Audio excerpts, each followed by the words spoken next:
Hello दोस्तों, organon of medicine 6th edition के aphorism 5 की प्रस्तुति इस प्रकार है।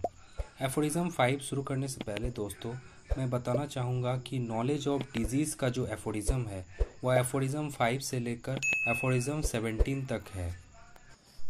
एफोरिज्म 5 की प्रस्तुति इस प्रकार है। Aphorism 5, utility of exciting cause in acute diseases useful to the physician in assisting him to cure are the particulars of the most probable exciting cause of the acute disease, as also the most significant points in the whole history of the chronic disease, to enable him to discover its fundamental cause, which is generally due to a chronic miasm.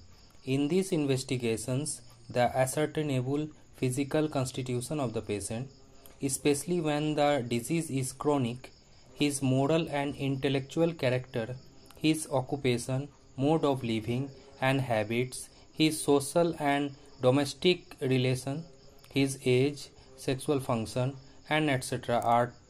are to be taken into consideration.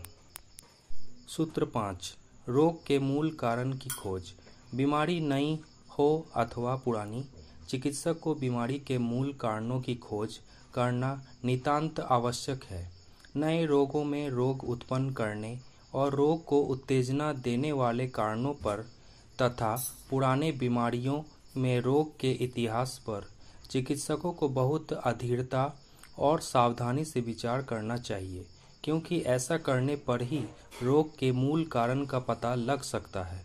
वस्तुतः चिकित्सक को रोगी की रचना और प्रकृति, गठन, शक्ति, स्वभाव, आचरण, व्यवसाय, रहन सहन, आदत, सामाजिक तथा पारिवारिक संबंध, आयु, ज्ञानेंद्रियों के व्यवहार पर पूरी तरह विचार पर लेना चाहिए।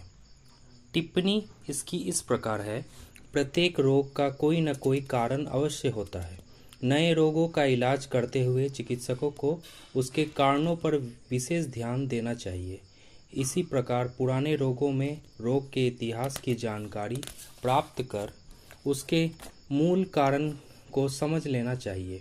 उदाहरणतः पुराने रोगों में सोरा, साइकोसिस और सिफिलिस के विष में से किसी का भी प्रभाव हो सकता है। अतः इस विषयों की जानकारी हेतु रोगी के शारीरिक गठन, बल, प्रकृति, रहन सहन, व्यवसाय, सामाजिक एवं पारिवारिक संबंध एवं ज्ञानेंद्रियों के कारण इत्यादि के विषय में पूरी जानकारी प्राप्त की जानी चाहिए, क्योंकि इस जानकारी से रोग के मूल कारण का पता चल जाता है। धन्यवाद दोस्तों, अगर एफोरिज्म 5 ऑर्गेनल ऑफ मेडिसिन के ऑडियो लेक्चर का प्रस्तुति अगर अच्छा लगा हो तो चैनल को लाइक, शेयर और सब्सक्राइब अवश्य करें। धन्यवाद।